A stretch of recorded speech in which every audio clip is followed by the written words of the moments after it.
All right, I'm ready. Go ahead and start it. Haha, funny joke, Lance. Hi, and welcome to Have You Seen? With Nick, Lance, and special guest Amber. Okay, I threw off the format, I know. Sorry. With That's you're fine. Continue. So this week, last week, I asked Nick if he had seen Hereditary, and Nick said No, because it was true at the time. yeah. But now, No, I have. yeah. And Amber also watched this movie. I think you've seen it 3 times. Now she's seen it 2 times, and I've seen it once. I've seen it 4.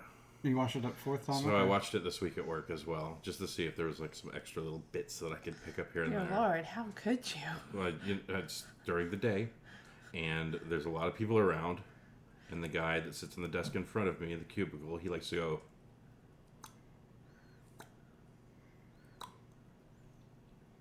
So it added ambiance. Oh. No. Yeah. So, yeah. So as our normal format, what we do is we give our ratings right up front, so we don't have to make you sit through an hour-long video if that's the way you want to play it, and if that's the way you play it, shame on you. But after we give our ratings, We'll start talking about the movie a bit more in depth, so Yeah. be forewarned.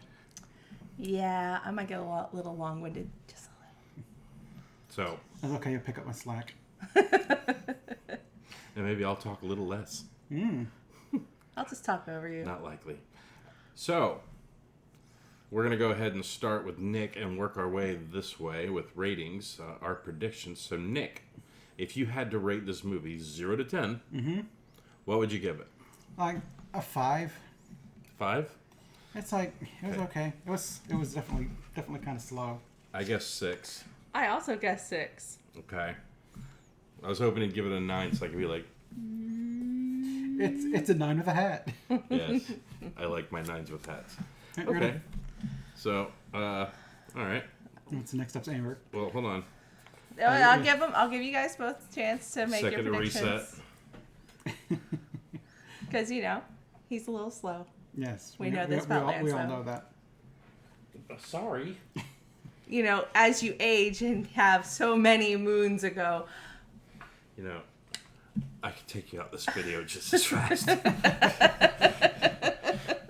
All right. All right. Amber, what did you give? So I've only seen the movie twice. And as you'll know from other videos, I typically have mixed feelings about most things that I watch, it seems. I'd give this a strong 7. Strong 7. So is it a weak 8 or It's a strong 7. Look at that. again? I got it. Good and proper. So was it a 7 before you was it an 8 before you watched it the second time? Or? No, it was still a 7. And I can't discuss why without getting into those nitty-gritty spoilers. So I have to give it a minute, before we get into the reasoning and rationale. Got it. So Lance, what did you think, Mister? I've watched it at least twice this week and 4 times in general. Yeah. Sorry, there's a bug and it's driving me nuts. It's bugging you? Yes. Do I need to turn away so y'all? I've already made mine. No, I've already. Okay. I would give this movie, let's say a 7. Oh. Aw. I figured if you watched it 3 times. I also thought you would have given it an 8, given how many times you've watched it recently. So the first time I saw the movie, I would have given it a 9. And then I watched it again. And then my mind had questions. And then we watched some videos on the explanation behind blah, blah, blah. And then basically I started poking holes in it, which is not bad. I mean, you're going to do a supernatural movie. You can't cover every base. Yeah. But So, shall we start? Yes, let's just hop right into the spoiler. Yeah, so spoiler warning, spoiler. So you know- spoiler. you know what- spoiler. you know what we think at this point. So go watch the movie and then come back and, tell us in the comments what you thought. I mean, you also had 2 weeks to watch the movie, so what are you doing? That's right. That's an excellent point. Get with the program. That's why at the end of all these, I want to give the name of the next thing we're going to watch. So you get 2 weeks to track it down and watch it yourself and join us in the discussion. Right? Yeah. In the comments Otherwise, below. you're slacking. And we don't appreciate slackers. Yeah, if we have to keep stopping to like have you go and watch the movie, it's going to be what the fuck is going on? Yeah. Watch the damn movie. Every video is someone's first video, so I'd like to. There's a little bit of repetition that comes through with putting up videos. So you get a pass. But the rest of y'all, you knew what was coming. Step it up, like all right. Improve your game. So, anyways, all right, you've been warned. Spoilers, go. So, I'll start. Yes. So, the first time I watched this movie, I think they did a lot of the horror elements right. I love slow burn movies, and they kind of put enough out there to kind of like get your mind going in the beginning of the flick. To me, like the first time when they come back from the cemetery, before they open the door, I had caught the sounds of someone like running around in the house before they open the door. Mm-hmm. So like the cultists are already in the house, like running around fucking with shit. So the little lettering that appears behind the bed, that's them, I think, scrawling like spells into, because that square that's in the grandma's room on the floor, that's like the square that you saw like Peter's picture in at the end. It was a triangle. The triangle. Yeah, the triangle. And then I think they're scrawling like incantations into the wall. There was at least one that was said pandemonium, and then others that seemed more gibberish. Yeah, it keeps changing. Like, what language even is that? You know, but I mean, it clearly was something that like harkens back to like a mix between Hindu and like Babylon, and kind of like ancient scripts. I think you had it when you said Babel, because it's just nonsensical. But I mean, words. it's some of the way that the lettering and the imagery looks. It's kind of Hindu-esque in origin. When she cracked open that book or whatever, and it had the kind of it's very Hindu-esque. But there's also some like ancient. I've done ciphers where they use some of the ancient scripts, and they kind of had similar symbology to that. But I mean, I dig things like that. Like, this is one of those movies where you definitely benefit from like a second or third viewing, because there's little tiny things they hide in the background that you don't really catch. Like, did you catch the part about the paint? What part about the paint? So when she was like in her studio and she reaches for the thing and knocks the vial over, did you see what happened there? Oh, I was thinking if she blew it. You blew it. No. Like, if you go back and you watch it, her hand goes nowhere near the vial. Yeah. So yeah, her hand goes nowhere near the vial, and it just tips over by itself. So it's my mind. The first time I watched that was kind of like, okay, and then the second time I had watched it, I was kind of like, I saw it that time, and I had to go back and rewind it and check it. Is it like that little pulse of energy? Yeah. Whatever it was? Okay. Yeah, you'll notice, like, in repeat viewings, you'll start seeing that little white pulse. Sometimes it was very obvious, like the hallway with Peter, but other times it's very faint. So there was a very faint pulse with the bottle, and there's a couple of times with Charlie, you see a couple of little, very faint pulses. And then they go into one of the videos we watched on YouTube, because we went and watched the things you may have missed watching Hereditary videos, like you do when it's a movie that you're kind of interested in. And one of the things they said, if you go and look up Piemons or whatever, it's like one of his things is like guiding lights. So like that was the whole thing with the lights and everything like that. Okay. I don't know anything actually about that particular King of Hell. I've never heard of him. No. For all the occult and supernatural stuff that I like, I don't know anything about a lot of the various Kings of Hells. Unless if they've not been adapted over into, like, you know, Princes of Hell or Lords of Hell for D&D, I don't know it. If they're bringing up like a Grost or a Zigutmoy or something like that, I might have something to add. Yeah. Even a Pazuzu. Pazuzu. The only thing I know about Pazuzu is it was a gargoyle on Futurama. Yeah, it was the possessing creature in Exorcist. Oh, that's true. And also one of the demon lords in D&D. That's such a pretty name. Pazuzu. Is it Pazuzu? It seems like it would be a pet name. No, what's My the little really Pazuzu. pretty name is the one for the Abyssal Lord. That's like the queen of like all like. Fiona? No, not Fiona. Glacia. No, I'm talking about the one that's like actually like super disgusting. The one that was Zagutmoy? Zagutmoy, yeah. That's the most beautiful name ever. You know, like the slug lady. She's fungus. Fungus. Zagutmoy. You don't remember? Really rolls off the tongue. Yeah, you don't remember her in the that one Lords of Abyss or whatever we were playing in the out of the Abyss. She was the one that was going to marry. The one that James ran. Yeah. Okay. Zagutmoy was one of the big ones. Yeah. Zagutmoy, Orcus, and Zagutmoy was why we had our little friend who traveled with us. Oh yeah, the little Mike and Ed. Yeah, remember our little pet Mike and Ed? Stool, I think we called him. Yeah, he talked through telepathy, but like he had to puff his spores in your face. Vaguely. I just remember remember we just basically took him hostage and carried him with us. That game was so fast. And then Jubilex was the ooze lord, and we had the one gelatinous cube with eyes in him. That was our friend. That was semi-intelligent. Yeah. Mm-hmm. He was really friendly. Hey guys. Yeah. What's going on over here? It was awesome. I those were some aspects of that game that was a fun game and all together. It was all right. I just liked how he kept showing up. Like we crossed the lake and everything like that, and he's just like slithering across the lake real slow. And the next thing you know, a day or two later, he's like, "What's going on?" We were like, "Dude, he's just slow. He's playing. He's slow. Constantly playing catch up.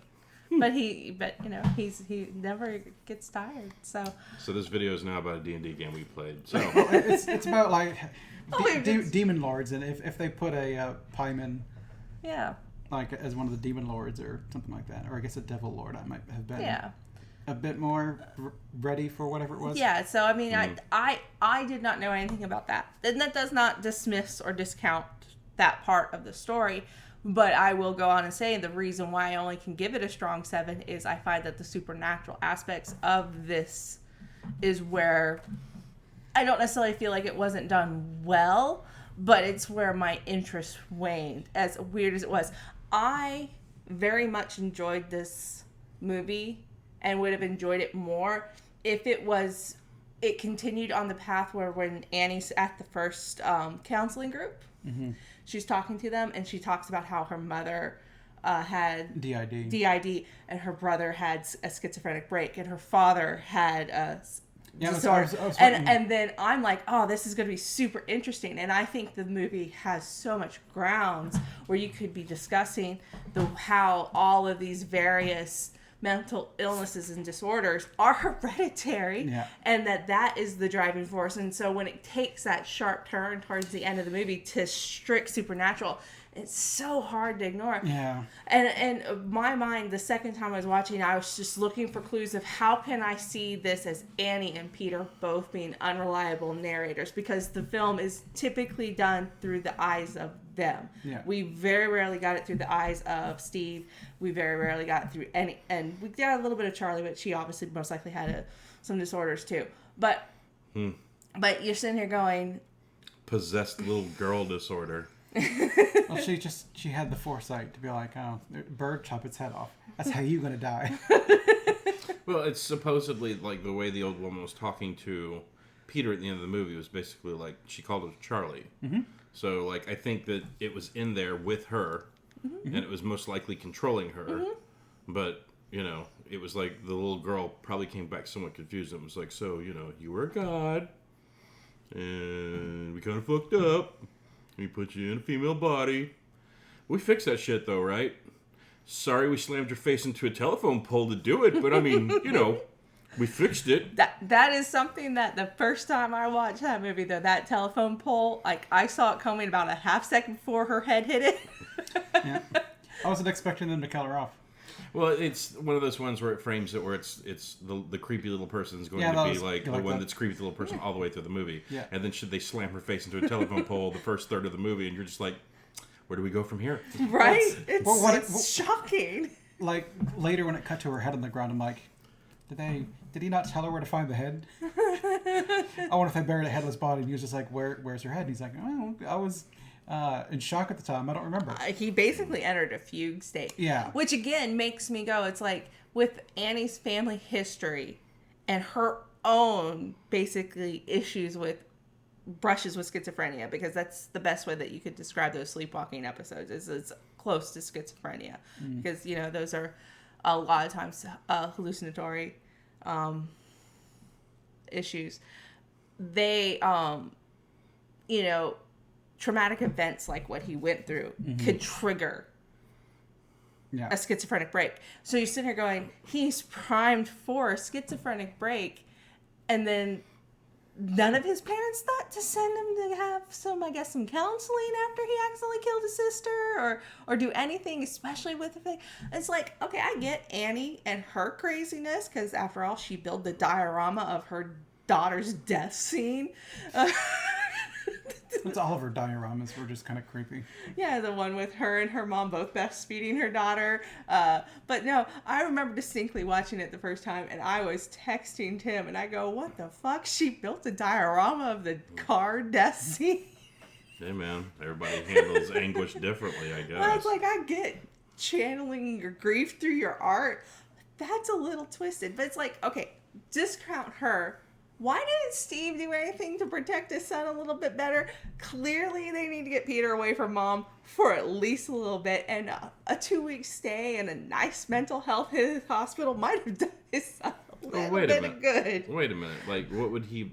At what point do you think he should have stepped in and been protective dad? After his son came home in a fugue state and failed to tell them, oh, hey, by the way, I killed your daughter. Yeah, drove home with the headless body of your sister and then went upstairs and went to bed. So at that point, he needs to protect his son from the mom? No, he needs to protect his son. His own mental health. They should have, there should have been an intervening step immediately, which never happened. He had some sort of mental break at that point in time. Like, shock of what went on. He probably needed someone to talk to about it with.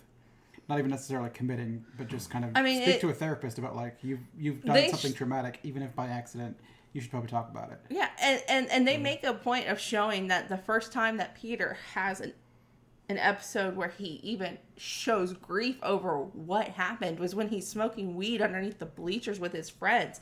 And that's going to be after his sister's funeral and everything. So he's just like in this shell-shocked state for probably a week to 2 weeks, clearly not addressing the issue. So it's just internalizing and making it even more traumatic. And his first emotional breakthrough is smoking weed with his guy pals. So I remember, and I'm not trying to bite off somebody else's channel or whatever, but basically the things I've been watching for in my subsequent viewings of it is, so if you watch the part where he's smoking the weed underneath, somewhere in the book it mentions that there's some kind of opiate or some kind of thing that you drink or ingest or smoke or whatever that opens you to Piemons basically coming in or out or whatever. They kick it up from weed to peyote or something. So the kid that's sitting across from him in the foreground has got like his hair pinned back, and he's the guy that I think hands Peter the bowl or whatever. Is that a cultist or something like that? Feed him so something? At the end of the movie, one of the people that's bowing in front of him, it looks like that kid with his hair pinned back, because there's like one young person with that color hair and his hair's pinned back. See, I remember they said it, but I thought they were saying it was the kind of ginger kid who was, and I was looking for him, not. No, they think that he thinks that they slipped it in the bowl at that point, which opened Peter up to being more susceptible to Piemons fucking with him. It's the same thing, like when they make a point of showing Annie drinking the tea with Joni, and she pulls something black stuff out of her. So, like, the tea wasn't properly sifted through or filtered. Yeah, so supposedly that's where they opened her up so she could do her whole thing with the seance or whatever. But that's something I was really paying attention towards. And then, like, at the end when everyone's bowing, I looked at that one kid, and it's a kid, tan, obviously young, with the hair pinned back, and I was like, maybe there's something to it. He could be like all those naked cultists, by the way. At first I'm like, what the fuck is going on? Are they even real? I just like smiling fucking, what was it, the dude that had the high and tight? The dude that has like the super creepy smile right. at the funeral. He's like, and you're like, that's a pedophile. Get him away from Charlie. And at the end of the movie, it's like, oh great, now he's going for Peter. But damn right, he's going for the Peter. Literally. Right. Giggity.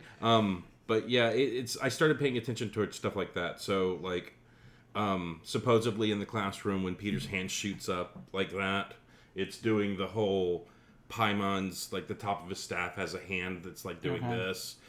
But the way they film it is away from the camera, but you could see his fingers doing something. No, you can definitely see his fingers posed in a particular way. And I kind of like that stuff because to me it's giving you enough to go on if you care to research it. And I'll try and give props in the description to the person who did the things you missed or whatever, because it's stuff I totally missed.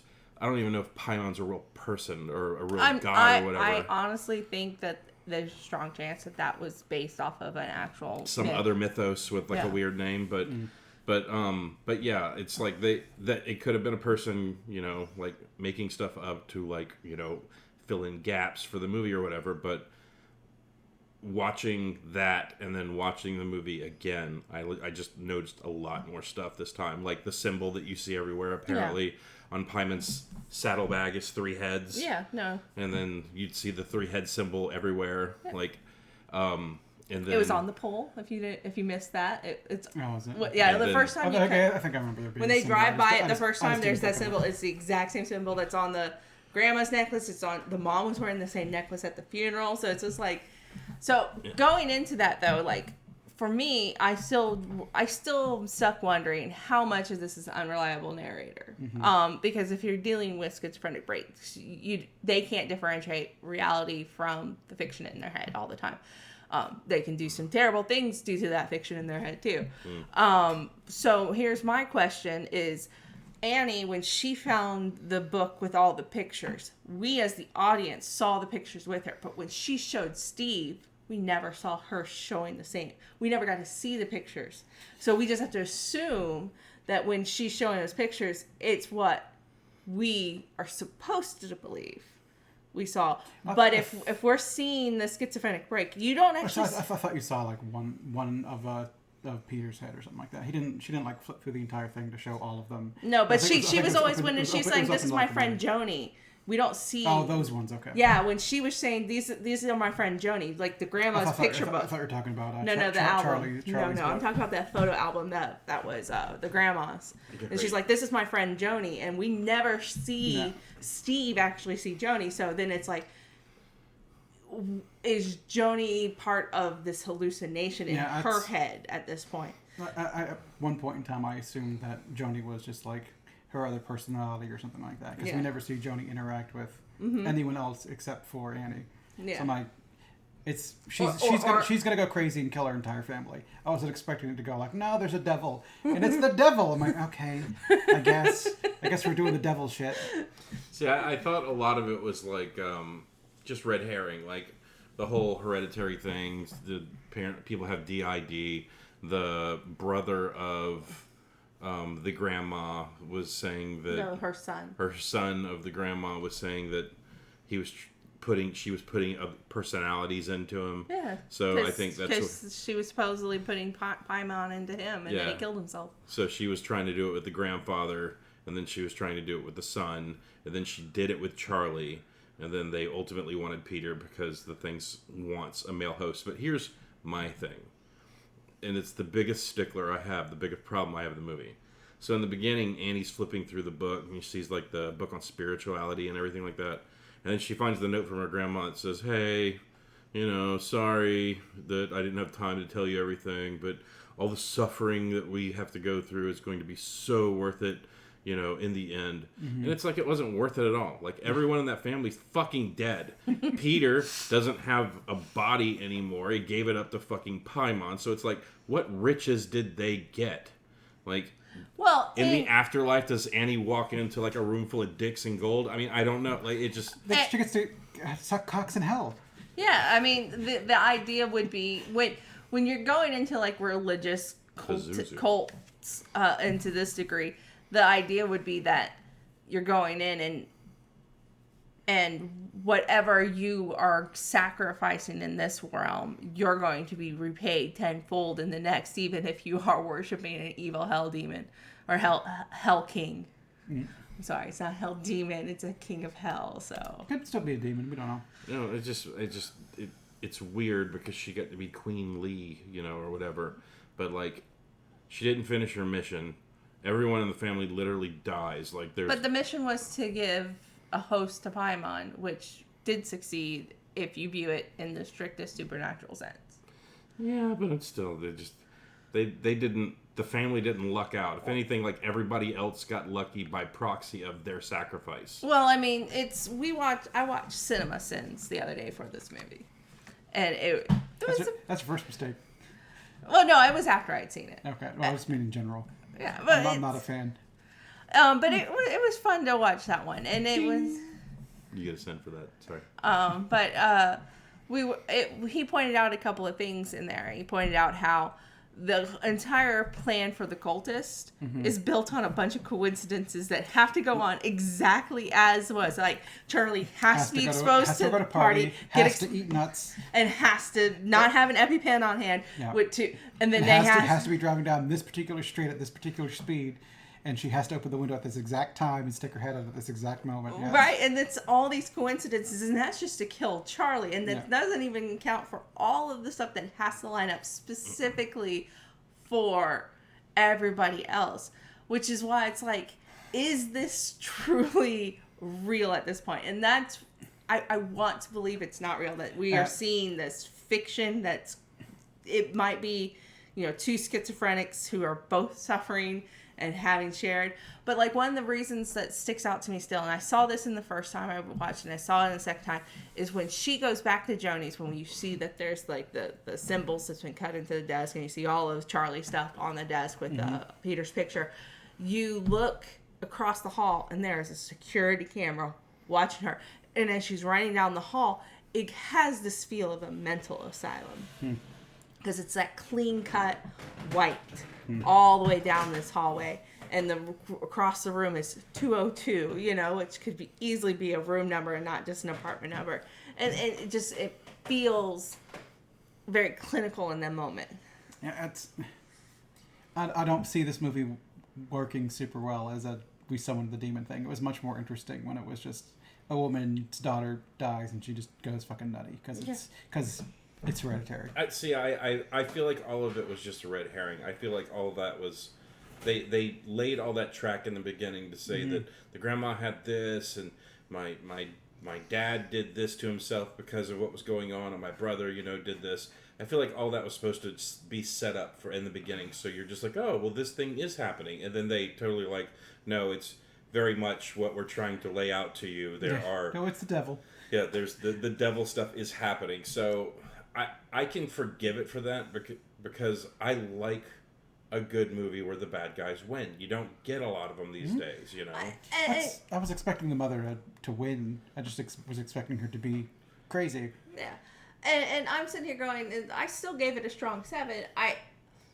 I like the premise of it being a kind of a display about mental disorders, mental illness, because it's got such a strong setup and foundation, and it's something that is genuinely interesting to me personally. That being said, I still don't dislike it because of supernatural stuff, but I would have rated it higher if not. To be fair, the scene with Annie clinging to the corner of her son's room when he's waking up from being sedated after breaking his nose at school scared the bejesus out of me, and you know this because I made you come and sit next to me on the couch the first time we watched it, because I was like, nope, I can't do this. And then I didn't sleep well for like 3 days because I was constantly checking for crazy women hanging out in the corner of my room. She was SpiderMan. So I know in the beginning you were telling me not to scare you. So I think I give it like a week and a half, and then one day when I got out of the shower and you were laying in bed, I was like, and you were like, fuck you, stop it. The camera that we have set in our son's room has got an angle where you can kind of see halfway up the wall in the room, and it's kind of like in one corner in the door when you walk swear to God, if you ever did anything in that room, I will murder you. I'm telling you what I was going to do, but I decided not to. You can use this against me. There's an art department at the college that I work at, and I was going to borrow a pair of legs and have the feet just barely poking in at the top of the frame one night when he was in bed, just to fuck with her.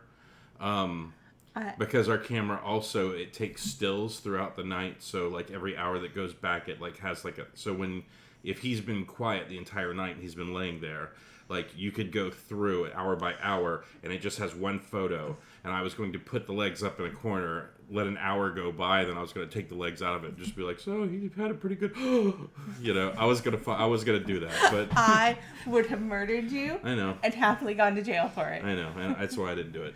My mother would be very good to Jackson. I'll let you know that. I promise you she won't put a king of hell in him. For all you know. Yeah, I feel like she wouldn't do that either. I don't think Corey watches these, but better be safe than sorry. But no, I really, really dug the movie. Like, the first time I watched it, I was like, holy... Because I think the biggest thing this movie suffers from is when I first saw a trailer for it, I was like, this movie looks doo-doo. Yeah. Another fucking kid that sees dead people or whatever. You know, like, I didn't want to see it. And then I watched it and was like, the trailer has nothing to do with what they showed us. Now, I'll say this. I hate seeing a trailer where they give you everything in the trailer. So you're like, oh, I fucking know what happens. I also don't like trailers that don't give you enough. And I think that's where this one suffered from. Because I don't think this one did very well in the box office. Simply for the fact of everyone was just like, what the fuck's going on with the creepy girl? You watch the trailer and you're like, what the fuck is this movie? Yeah. Like I don't even remember the trailer for this, to be honest. And he showed it to me like the week before. He's like, I'm thinking of making you watch this movie. I'm like, okay, let me see it. Have you seen it before? Like, well, here's the trailer. I do know it's the same guy, I think, who he did do Midsummer. I think he did The Witch as well. Okay. Mm-hmm. And Tim highly recommends both of them. I tried to watch The Witch, but like... I've not seen either. But I tried watching The Witch, but like a thing that I'm not crazy about this movie is it seems like the audio's kind of off, because we literally had the TV turned all the way up just so you could like hear what was going on. In The Witch, it's the same thing, but like... They're talking in old English style. Boy, come over, Heather, or I'll box you about the ears. And, like, one of the dude has, like, a really heavy fucking, like, brogue to him. So, like, when he's talking, he's like, boy, over here, I will box you there. So, like, and the entire time I'm watching the movie, I was just like, what the fuck are they saying? Like, you know, like, so I watched about halfway through it and was just like, if there's something going on here, and I have no fucking clue what it is. So I tried turning on the subtitles. But because it was a movie that was on Plex, the subtitles were not loaded in, so nothing was coming up. So I just stopped watching the movie. But from what I'm able to understand from others, is that movie is essentially the same movie as Hereditary. We got a baby moving, so I may disappear from the camera for a second. But yeah, I really dug it because you don't see movies where like bad guys win anymore, and I just feel like we need more of that in this world because bad guys definitely win a lot. So bad guys usually win. That's why I like watching movies where they don't. Well, I mean, evil always wins because good is dumb. This is true. So, I feel like we need more accurate. Thanks, Dark Helmet. Oh man, you fell for it again. But yeah, it just, I really kind of dug it. A lot of people give that one kid shit for like his crying scene, but I mean, that one crying scene where he's like, I'm scared. And he's doing like the hoo hoo hoo. Yeah, his like, crying wasn't the greatest. Yeah, but like it wasn't the greatest. But like I think we all can say that we've all cried like that before. We've cried. That's despair cry. Yeah, despair or ugly cry. Yeah. So I actually want to use this to kind of segue into like the fact of of the four main actors, because you have Toni Collette, Gabriel Byrne, the little girl who I don't know who her name is, and then Alex Wolff, who is the kid from Jumanji. Oh, you've not seen the new Jumanjis? They're actually pretty good. I saw one of them. But he's the main character. He's the main kid, teenage boy, from those. But I wish I knew to edit when she said Jumanji. I'd have to. But background. Alex, I want to say, is probably the weakest of the four of them. The little girl, actually, for her her parts was pretty good. She just had to stand around and cut off bird heads. Yeah. And just generally appear candy. And look creepy. Eat candy, like. But I mean, what kind of parenting was that? Every time you turn around, like she was eating like a Snicker bar or some shit. Like, The fuck? What are y'all doing to this kid? It wouldn't have been Snicker bars. Snicker bars have peanuts. It was always like a Hershey's. It was like the Hershey's bars, yeah. Without almonds. She was eating like M&Ms at one point. It's like, is that all that kid eats? Probably. Is fucking candy? Yeah, Probably was allowed to do whatever she wanted because of grandma. Should have been worshiping a god named Sweet Tooth. But like Gabriel Byrne and Toni Collette gave some stellar performances though in that. Toni Collette was fucking awesome in the movie, especially when she like flips out on Peter for the first time. The only part where like her acting fell apart for me was like when she was pleading Gabriel Byrne to like burn the book. Like the desperation, like it's got to be hard to like run the scene from upstairs all the way down to the fireplace where you're like basically pulling this person along and trying to convince them to do things. And it was coming through in the beginning of it, but then it kind of got, to me, it was getting kind of thin right before it happened. Like her desperation seemed like it was giving way to, you know, like, help me get through this scene, kind of. I think the desperation was just disappearing into like this manicness, because I feel like in that scene you could feel that, like, I feel like that's one of the scenes where you sit there and going, where does that unreliable narration come in? Because how did he suddenly just erupt into flames? Like, I don't feel like there was some sort of spiritual link to that book that was going to create her throwing it in to burn him alive. So I feel like what we didn't see was her coating him in paint thinner, throwing the match on him, I guess. Yeah. I feel like her mental breaks that she was going through. They come down the stair for the first time. She's like, if this is the book, I know I'm the reason. Please, Peter, please. You have to burn the book for me. And he's like, what are you doing? She's like, just go with it, man. Just go with it. But her despair when she's in the bedroom just sobbing after she's found Charlie dead, and like she's like, I just want to die. I felt that, like, I that tugs at my mom heartstrings a little bit, because I don't know what I would do if anything ever happened to Jackson. And it won't. Yeah, but you know, like as a parent, you have to feel that, because it's like that's some high level despair, and but then that dinner scene, whew, and then when Gabriel Byrne finally starts standing up for the family and for Peter in particular, I feel like that really comes through. Like before, like up until that point, it's just like he is just really too laid back and easygoing with all the crazy shit going on. Just empty inside. just add some more pills. He caught on some fire. Alcohol. He caught on fire. The actor's name is Gabriel Byrne. It's not the first time he's been caught on fire in a film either. What other movie? What other movies have been on fire? Wasn't he in one of the Wasn't he in the one where it was him and Arnold Schwarzenegger, and it was like a religious movie near the turn of the century? I think he was like the Antichrist. It's the End of Days. I think it was End of Days, and I think he catches on fire in that one too. Yeah. Never seen End of Days. I don't remember much of it. I've only seen it once or twice. I saw it in the theater, and then I saw it probably at 3 a.m. on a weekend. I thought he was like in that one movie, I can't remember what it was, but it had like Christopher Walken in it as like Le Metatron in it or something like that. Maybe I'm remembering the wrong thing. But anyways, yeah, no. He was in a bunch of like very religious movies towards the turn of the century. No, I didn't recognize him. Or end of millennium. Our Father, who art in heaven. Sorry, you were talking about Gabriel Byrne, not Arnold Schwarzenegger. Yeah. Yeah, well. He might have also been in Stigmata. I haven't seen that one. Didn't see that one either. How come I'm the only one who's...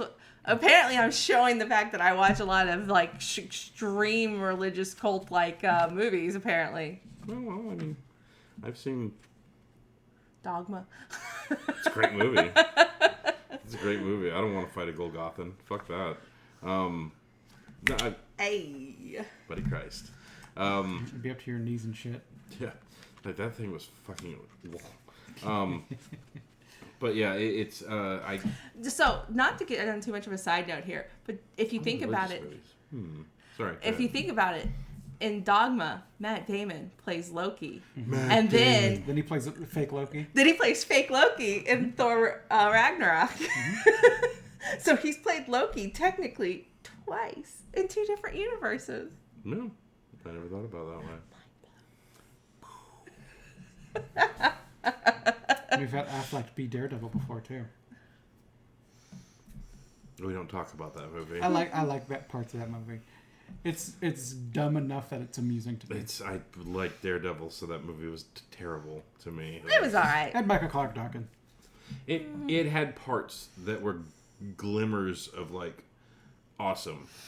One of the ironic part to me is one of my favorite actors was the worst part of that movie. Colin Farrell? Yes, he was fucking terrible. I'm actually going to point out one of the things that Colin Farrell does in one of the fight sequences that I think they've not truly really replicated. I loved when he sat there and just was like, "Oh, you have great hearing," and started like going crazy on like stuff to like banging the pipes in the to screw with his that was some like high caliber like thinking on his part. I really enjoyed that part with him. It's something they've done in the comic books countless times. Yeah, they didn't really do it in the show. I don't. No, think. They didn't really mess too much with his super hearing as like a weakness essentially. They never really tried to turn it on him too much. They just had Bullseye like throwing everything at his face. Yeah. Like bouncing stuff off to be like rubber ball. They just were like, if we just use his face as a punching bag like he was Vi in Arcane, that Yeah, she's got the toughest face ever. So does Matt Murdock, apparently. We're not talking about that. I think that they were like Bullseye in that movie. It's been forever since I've seen that movie. Keep in mind, but like I think in the Netflix version, whoever that was playing Bullseye in that particular instance, once he figured out what the Daredevil's fucking shtick was, he was like bouncing stuff off of like sidewalls to basically make him turn and look in other directions. Like I think the Bullseye in the Netflix show was a better representation. Oh, sure. I'm sure he was. Oh, yeah, that's not in question. I'm just saying this was something that Colin Farrell's Bullseye did that I thought was interesting and neat. And one thing I'll go ahead and say, and I don't care if it's controversial, if you make a superhero show, just make them put on the costume. Stop doing the whole fucking thing where it's like, I want a helmet, but can you give it horns? And like trying to like give it that real world feel of like slipping into costumes. At this point, there are costume people. The Thing in New York happened. There are people running around in fucking long johns with like the red, white, and blue on it and shit. So like stop trying to make that feel like a thing that is happening naturally or has a need. Just fucking just do it. Yeah, you're a vigilante that goes out and fight crime at night. Just get a costume. Yeah, like it's like I wanted to see Bullseye and the fucking like black hood with the fucking white stripe and shit. I wanted to see that shit. In the last season of I think it was Jessica Jones, that guy I think was supposed to be Fool Killer, and I fucking love Fool Killer. I think he's a great comic book. Like, I wouldn't say he's a villain. I think he's kind of an anti-hero. He's fucking crazy, but like, I suspected it was Fool Killer. Fucking spoilers for Daredevil or Jessica Jones. Screw you. You should have seen it. It's a good show. But they didn't have him wearing like the fucking like swashbuckler guys with the fucking hat or anything like that. But like, I want to see it. And there's always that moment as a nerd watching these movies. The first time the hero walks in the screen wearing the fucking costume, and was like, "Oh shit, it's fucking on." Mm-hmm. So I want to see that shit. Sorry, tangent. Sorry. I'm sorry, I didn't mean to make it go on for that long. Just give us what we want. Make the shows for the fucking nerds who made the media possible, and the fucking jocks and mundanes will come along.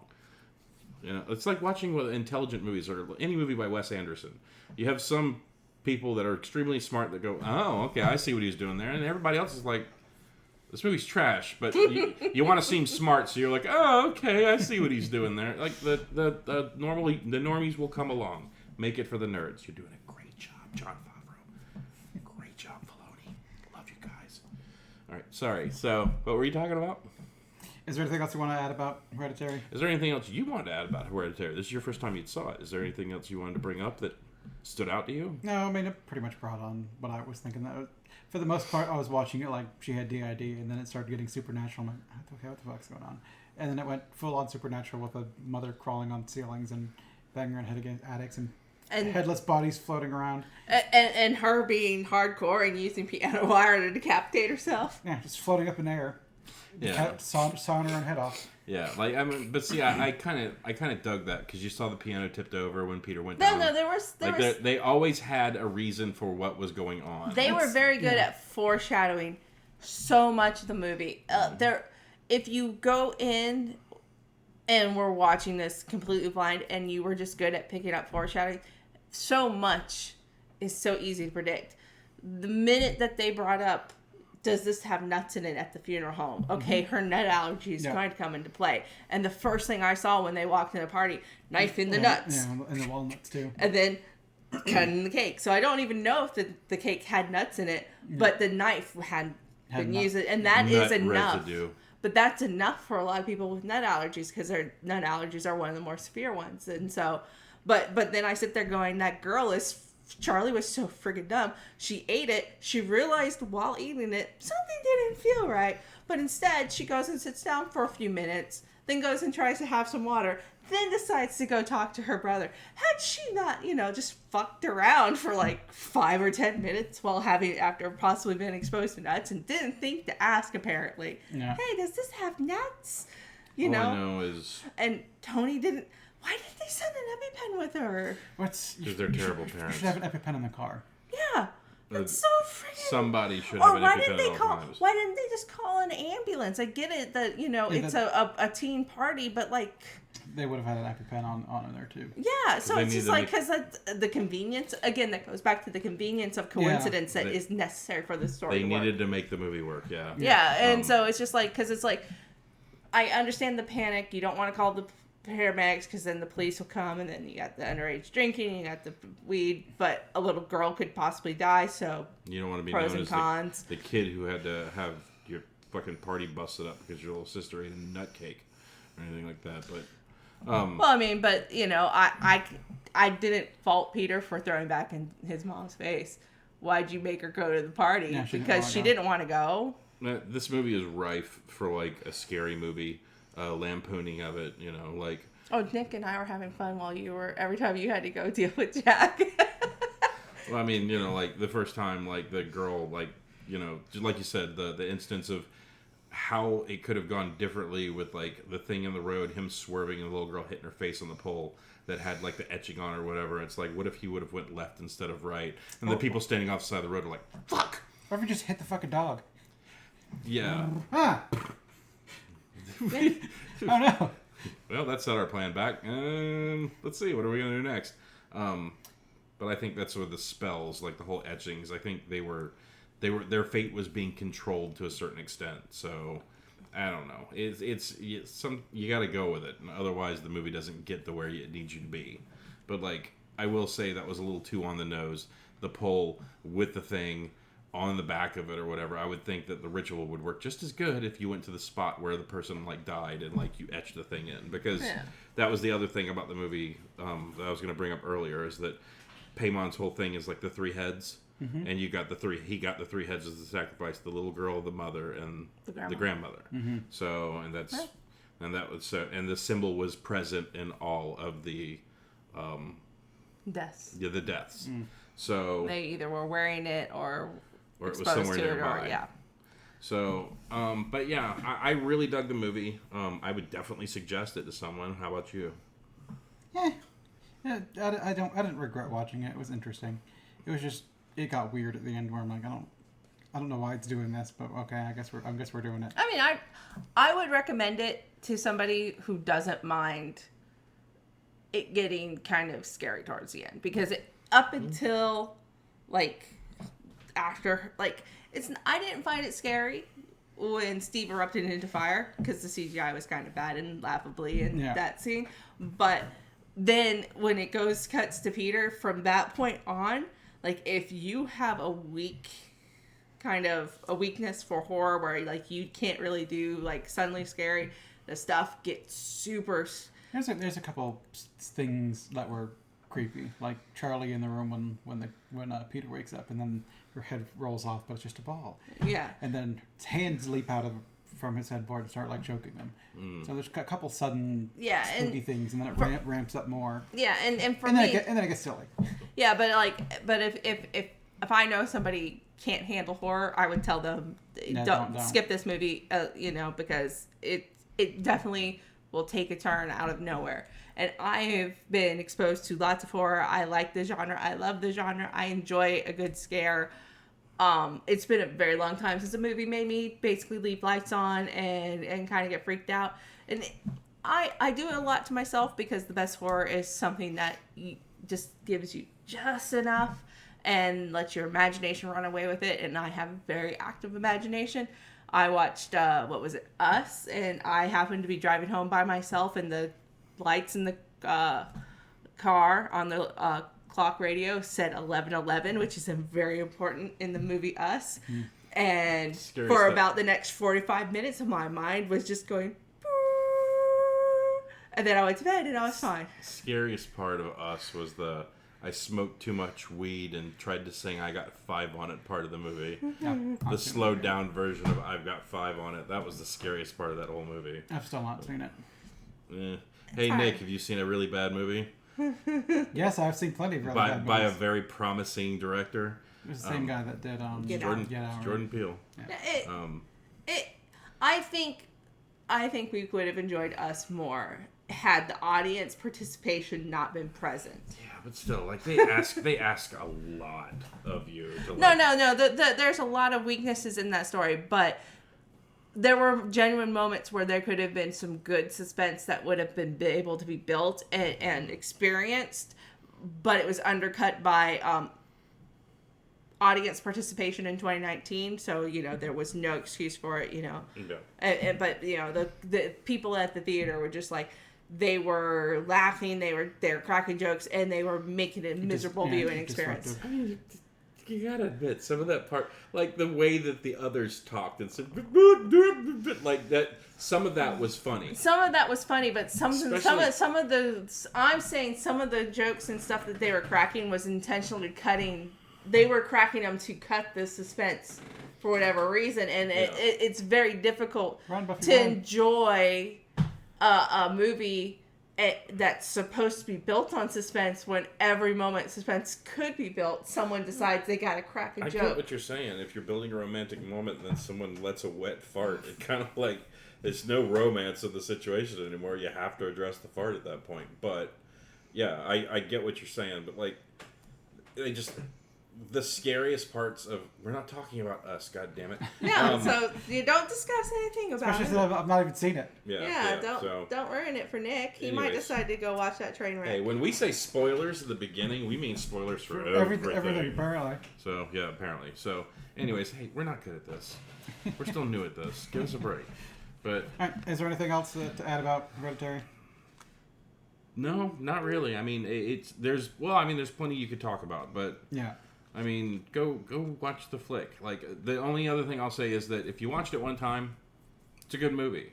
If you watch it a second time, there are seeds that they put that you might have missed. Like, I don't know if you caught, like, the first time the kid goes up in the attic, when the mom's like beating her head on the door or whatever, like when they pan the camera across, there are people already standing in the attic. I saw something over there. I'm like, do they have mannequins or is that like a dude just standing in the fucking corner? Yeah, like, and then like in that night of like when they have the day shot of the house and then the night happens. Yeah, there are people standing in the yard all around the house. You could see like just these stark because every cultist is pasty white, nude and like. Pasty, nude and painted, but I mean, it's and they're pasty white, glow in the dark white at night. My level of whiteness, and you can just see their skin, alabaster, glowing in the moonlight all around the house. And you miss it because like it's a still shot that goes to another still shot that's like stark dark, but they're not moving, so you like they don't draw your eye, but like the. I caught it this time. There are a lot of things that when you watch it a second, maybe a third viewing, like I said, that was the fourth time that I'd seen the movie, and there was a lot of stuff that was like standing out to me. So like I like movies that it's not like, if this is the thing in the shot that gives you the hint, the actor's not like, but Margaret, you told me to come over. For Annie being in the background, she just kind of like SpiderMan up there and didn't necessarily draw attention to it. That was kind of amusing. Yeah, but I mean, it's I really, you have to respect a thing that a movie or a story that basically lays seeds that expects you to kind of like come along with it, and then you watch it a second time and it's like, okay, I'm catching some stuff that I didn't see before. Like, I'm impressed you caught the paint part because I didn't catch that the first time. I didn't see the the glow. I just saw her hand like reach and it kind of fell over. I'm like, okay. See, I never saw the glow either. I'm like, she blew it because I think punts and stupid. You blew it. Yeah. It's like when the lights were turning off and the day to night transition. I just think of some deific figure being like, oh fuck, it's 10. Lights out. Turn the dark real quick. Lights out. Shit. Lights out. You slap an X. Fuck! I fucked that one up. But yeah, all right. So, Hereditary. Yeah. Go see it. And go to Candy Mountain, Charlie. Yeah, the name is forever ruined for me. So when they were doing the seance the first time, calling out to Charlie, I'm like, don't ruin the moment. Don't say, hey Charlie. But I ended up doing it the second time through. Come to Candy Mountain, Charlie. I Don't worry. hate that video. Don't worry. Like after I've been waiting to say that this whole video because I was like, as soon as she started eating the candy bar in the church the second time, I was like, come to Candy Mountain, Charlie. It's a magical Leopoldo.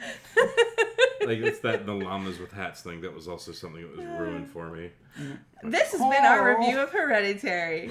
Yeah. So, I think it's my turn. Yeah. So we're moving into June. So a little bit of Pride Month, and also we just watched a scary movie. So Lance, have you seen Fear Street Part 1, 1994? I never even heard of it. Well, it's like a Netflix movie or whatever. So it's a trilogy. I'm not going to make you watch all three. We'll just watch Netflix was around in 94? It's called Fear Street 1994. And it's part 1. I thought you were saying it was made in 94. No. Okay. That makes a lot more sense. Part 2 is like 1970 something or other, and part 3 is like 16 something or other. And they're all one big story. But for this one, we'll just watch the first one, review it as a movie. Okay. And then just in your own time if you want to watch the other two. Unless people in the comments are like, no, talk about them. Okay. Fear Street Part 1. Yeah. Okay. And watchable on Netflix because it's a Netflix movie. So is this going to be a have you seen, or is this going to be It's have you seen. It's just, or is it a co-video? It's have you seen. It's have you seen because I'm asking you to see it. But if people are like, where could I watch this movie? Well, it's on Netflix. Yeah, like literally, if you're the person that shuts this off and goes watch it next week, I'm coming to your house and I'm giving you a ball tap or a taco slap, one of the two, because no, that's what you get for messing with Trent. Yes, my name is Cliff, brother of Joe. I got me some crack. I want me some hoes. No, there's one person right now that's laughing at that. And that person is obviously not in this room right now. No. So, anyways. All right. So I guess join us next week for something else, and join us in 2 weeks for FEC. Yeah. Do we have any idea what we're doing for that? It's a surprise. For next week, I'm not sure exactly which order we're in. Okay. Well, so I think last week was Top Gun, which means next week is something else that has not yet been discussed. Okay.